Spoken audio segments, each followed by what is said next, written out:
Bring that! Oh, bring that! Touchdown! San Francisco! McCaffrey's gonna score! He gets picked off by Hufanga. Fred Warner with the INT. George Kittle. That's a sackaroonie, baby. The ball is out. It is picked up. Run back the other way.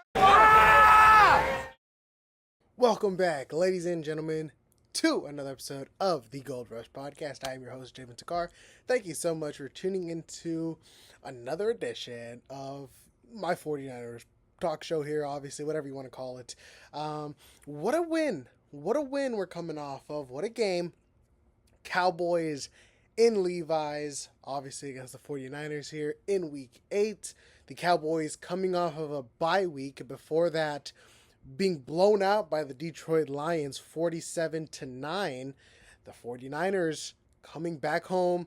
They were home last week as well. Coming off of a loss against Kansas City. We're not going to get into that. If you want to talk about that, you can tune into my last episode. But you know what? Right now is the time for celebration. Right now it's the time for happiness. We're celebrating this win. Needed the big win. This game had that must-win feel to it. And the boys came out and they did their jobs. They did their jobs quite well, mind you. Final score, 24 Dallas, 30 49ers. It's a little bit closer than I feel like the game actually was, mind you. So, of course, at the end of the game, in the fourth quarter, it was kind of garbage time. Niners were up 17, and then CeeDee Lamb had back-to-back wide-open touchdowns. And then the Cowboys got the ball back with a chance to take the lead with the touchdown plus a PAT, and it was kind of like, okay, hold on, like, why is this a game right now? You kind of have that, you sit up in your chair a little bit, but luckily, the 49ers defense came through and didn't even hold them to a yard, going 3 and out, so that was big, and then, of course, the game was sealed. Actually, it was a 4 and out turnover on downs. Let's dive into this game. The 49ers had their ups and their downs, however. It was not a perfect game by any means. Let's start off with the quarterback, Brock Purdy.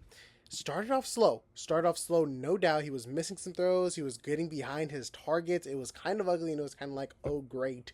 We're going to have a sloppy Brock Purdy game again. But in the second half, after halftime, he came back, and he looked like the Brock Purdy we all know and love. Finishing the game off 18 for 26, 260 yards, 1 touchdown, no turnovers, very big. But what we also saw that I loved to see is his scrambling ability. This guy can move. This guy is showing off those legs, showing off his athletic ability. Took off 8 times for 56 yards, and he got a QB sneak touchdown in there as well. So that is big, and I think that Brock Purdy's legs have opened up a new dimension of this offense to where, if you're playing good defense, you're strapping up these receivers, the quarterback can take off, and he might pick up a first down plus more. And then if you want to set up a QB spy, you could be sacrificing a leaking running back or something like that. So, or double covering one of the guys, So that's what I think. It definitely helps having Brock Purdy use his legs and extending plays, which I think was something that I don't know if Shanahan talked to about him to kind of limit it, but we have kind of seen, even in the first half, a decrease of that. He's kind of was standing in the pocket a little bit more, waiting for his receivers to open up versus what we've seen a lot of, where he'll turn his back to the play, scramble to the right, scramble to the left, back and forth, make a throw if possible. So I was kind of glad to see Brock Purdy take off with his legs in the second half, more than we have maybe the past 2 games or so. But overall, Brock Purdy had a pretty solid game, especially in that second half. Pretty much saved him from having a bad game. Almost had a turnover, but he did not. He had a deep play to Deebo Samuel, who killed Eric Kendricks down the sideline out of the backfield. Eric Kendricks, of course, signed with the 49ers in the offseason, but then didn't follow through with it. So that was pretty interesting. He didn't follow through with it and then signed with the Dallas Cowboys. And I think the Niners are really targeting Eric Kendricks this game, proving to him, hey, you should, you joined the wrong side, buddy. You could have been here. And he was definitely getting exploited, kind of like our teams do with us with Devondre Campa, who we'll get into in just a little bit. Let's get into the running backs. Jordan Mason, and Isaac Guerendo pretty much splitting carries at the moment. Grendo kind of led the backfield, though, today. Jordan Mason went 6 carries for 18 yards, but then he was done for the day, maybe midway through the second quarter, during the third quarter. His shoulder is still giving him some problems. That AC, I believe it was an AC joint sprain that they said he had, still giving him issues. And so that sucks to see, especially with a running back of his stature where he's a power back through and through. He wants to run through somebody, but that shoulder is in the back of his mind now, whether it is still bothering him or he's just worried about re-aggravating it. We're not seeing that aggressive Jordan Mason that we're used to seeing, that breaks 1 or 2 tackles before even going down. So Mason, we're kind of being patient with him. Isaac Grendo, though, 14 carries for 85 yards. Plus, we saw him in the passing game, 3 receptions for 17 yards. He got in the end zone. He could have been in the end zone twice, but instead he slid down, just like we saw against Seattle. He slid down unselfishly, very selfless player, and then the 49ers ended up draining the clock after that. The young guy, just get in the end zone. Get your touchdown, man. Get your touchdown. It'll seal the game either way. But you got to give credit is due. Shout out Isaac Grendo, very mature for a rookie. Mason, of course, that shoulder is still bothering him, it looks like. So this bye week is going to be huge for hopefully him to recover as well for his body. Isaac Grendo, he's improved a lot, man. He's improved a lot. The first couple weeks when we saw him out there, he looked a little shaky.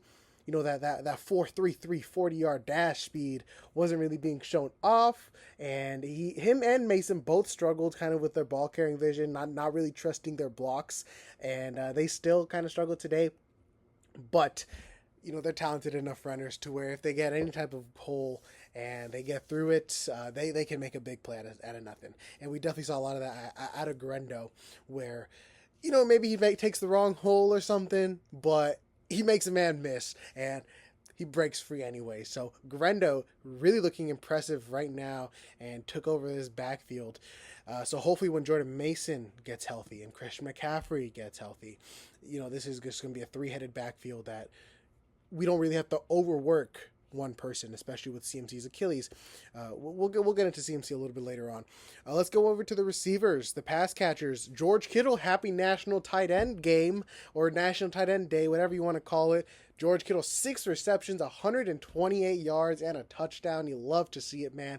I always say time in and time out on this podcast. I love it when George Kittle gets involved, and boy, was he ever. I mean, the Dallas Cowboys had nobody to match up with George Kittle. He seemed unstoppable. Brock Purdy was dishing him the ball, and it seems like Kittle is that reliable guy. Listen, no Brandon Ayuk for the rest of the season. Juwan Jennings has missed the past 2 games. George Kittle was the man to step up. Even Deebo Samuel, he was taken out of this game. He got a rib injury. So George Kittle was the man who you can rely on. He was the man you can dish it down to. He's the man that, okay, if a guy is kind of on his tail, he's got to make a tough catch in traffic, you can hope that he'll make it. You feel comfortable throwing that ball to George Kittle. On those 3rd downs and such, you need a clutch 4th down. So happy National Tight End Day to the founder, the creator, the logo, George Kittle. Love to see it, man, and he's just out there. He's having fun.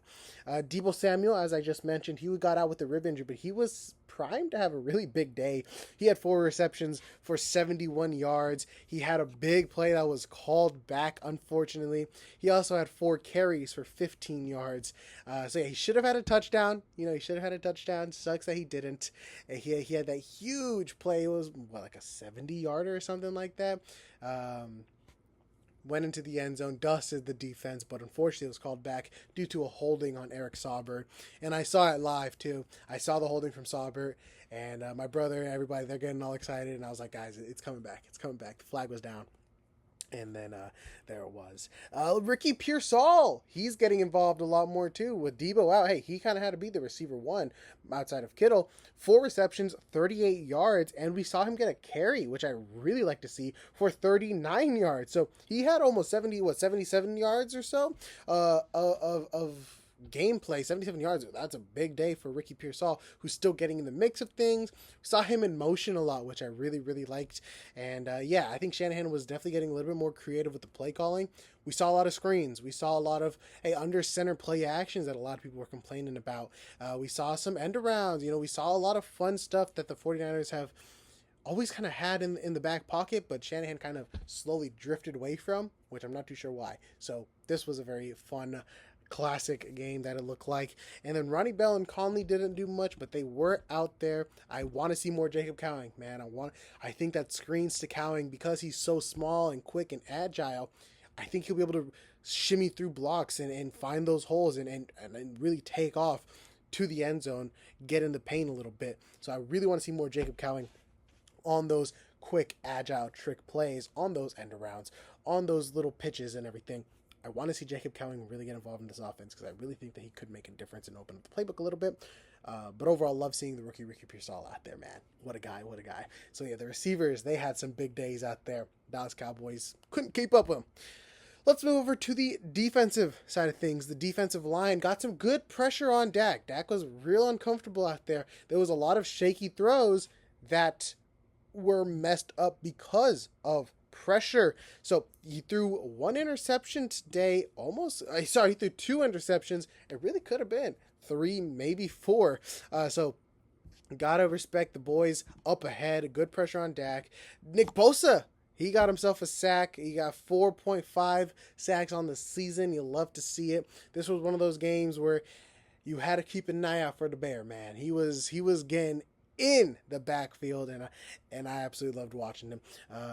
Some days you kind of seem like Bosa's getting a little quiet. Not today. He was all over Dak, and he had some controversy going on post game. Nick Bosa got some controversial stuff going on post game. He called Diamador Lenore an airhead, which I'm just not too sure what you're doing out there, man. He's unbelievable. He came in as a rookie, and he was a bit of an airhead, but he has just gotten so much better, and he's one of my favorite players that I've ever played with. Listen, Diamador Lenore had a great game. What are we doing calling him an airhead? I think that he's played very level-headed. He's locked in. Obviously, he's going into a contract year, and he's been a beast in the slot, which we'll get into Demo in just a second here. Before I get into him, though, I want to give a huge shout out to Sam Okwanu, who's been a great rotational defensive lineman for the Niners. He comes in for Leonard Floyd. You can even throw him in for Bosa. He got a sack today, and he's been consistently getting in the backfield and making plays, making quarterbacks uncomfortable, making great tackles on the running backs, containing his gap. So Okwanu is a really great player that I was so happy to see him get a sack. And then let's go on to Diamador Lenore and the rest of the secondary. A great performance. Diamador Lenore, he got himself an interception. Honestly, he's playing so good, he might have outpriced himself from the 49ers. We've got a lot of contracts expiring, and some guys probably aren't going to re-sign. Diamador Lenore is one of those guys who he really could be a first-team All-Pro. He is that special of a talent, man. He had himself an interception, and it was a sick play, man. Following CeeDee Lamb up the sideline, and then he just snagged it. He said, "Give me that." He made a better play on the ball than CeeDee Lamb did. I don't know what Dak was thinking throwing it. And then Jair Brown had the second interception, which Dak kind of just aired it out. Jair Brown got under it. He made a heck of a play. He was all over the ball too. Him and Malik Mustafa, both of them coming downhill, laying the boom on the running backs, laying the booms on the short routes to the receivers. And then Charvarius Mooney-Ward, he's had better days. He had one pass interference in the end zone that I was kind of like, that's kind of a ticky-tacky call, but okay, we can get over it. He's also a guy who's on an expiring contract. It seems like we're going to have to pick between the two, but honestly, at this point, Diamador Lenore's price tag might be way higher than what Ward's price tag is. So Ward, we might be able to retain. But all in all, though, good stuff from the secondary. We saw some good stuff from Renardo Green, the rookie. But unfortunately, I believe he was out with an ankle injury, Shanahan was saying post-game. And so then we saw Yadam up in there, but he wasn't too much of a liability, which was great. CeeDee Lamb had 2 wide open touchdowns, as I mentioned earlier. I'm going to have to go back and rewatch those to see if it was a secondary problem. I have a feeling that it was the defense kind of just giving up, thinking, hey, we're up by 17. We can kind of lay off a little bit, which obviously sucks, but I'm sure some fantasy owners are out there and they're happy. So take that as you will. At least the Niners got the dub. And shout out down to Lenore, man. I don't think you're an airhead. I think that you are a great player out there. He's a dog. He's the hyena. But all in all, hey, a solid game from all levels. Special teams didn't mess up too much. There was a lot of flags on the kickoffs. That was kind of ridiculous. Gotta tip the hat to Devondre Campbell. He had 7 tackles today, led the team in tackles, and he had one play that he was lining up, I guess, man-to-man on CeeDee Lamb. That's just a coaching error. I don't know what we're doing there. But he didn't let up a big play, so there's that. He obviously had his up and down moments, but hey, 7 tackles, he led the team. Shout out there. Speaking of linebackers, Fred Warner, man, he can absolutely be a defensive player of the year. He had one play, he tipped it. It was on that final drive. He tipped it. It would have been a pick to Diamond Lenore. I thought Fred was going to jump up and take it though. Would have loved to see an interception there. But hey, we'll take the athletic play, the athletic tip there. He also had a forced fumble, I believe. So Fred is just all over the place, man. He's having heck of a season. One of the biggest bright spots this season, despite only 4 wins, 4 losses, despite all the downs that we've had. Fred Warren has been one of the brightest spots. All in all, a sloppy game. Came out a little sloppy, but I think Dallas they were just a little sloppier. The second half, that is how the 49ers need to play every single game, every single quarter. That is the type of energy you need to bring. You need to bring that tough, I'm better than you energy. Shanahan needs to stay in his bag like that, man. Stay in that screens, all this motion, all the end around, get creative, because I think that he was stale the past couple weeks, and we saw what happens when he opens the playbook a little bit. We saw Brock Purdy. It was a pretty sick play, man in motion, took the snap, faked the handoff, fake pump, take off. I don't know if that was a designed run or not for Brock Purdy, but whatever play it was, that was pretty sick. Love seeing that. And now the San Francisco 49ers head into their bye week, which couldn't have to come at a better time. Going into the bye week 4-4, you hope to go undefeated the rest of the season. You've got a tough game stretch outside of the bye week with Tampa Bay coming up right after. Luckily enough, Christian McCaffrey is expected to play that week 10. So we're getting McCaffrey back. He should hopefully boost this red zone offense and the receiving game with Grendo and Mason handling the ground game. I wouldn't mind having McCaffrey in there just for the passing downs while he still recovers from the Achilles tendonitis. Along with CMC, of course, we're going to get Greenline Hufanga back soon after that as well. So this team is going to be hopefully a lot different after the bye week. 49er Faithful, I hope you enjoyed your time. Thank you so much for tuning into this episode of the Gold Rush. I will see y'all in the next one. Make sure you check out the links in the description below for all my other social medias. And yeah, this has been Javen Takar for the Gold Rush. Bang, bang. Good win. See y'all. Have a great bye week. Peace out.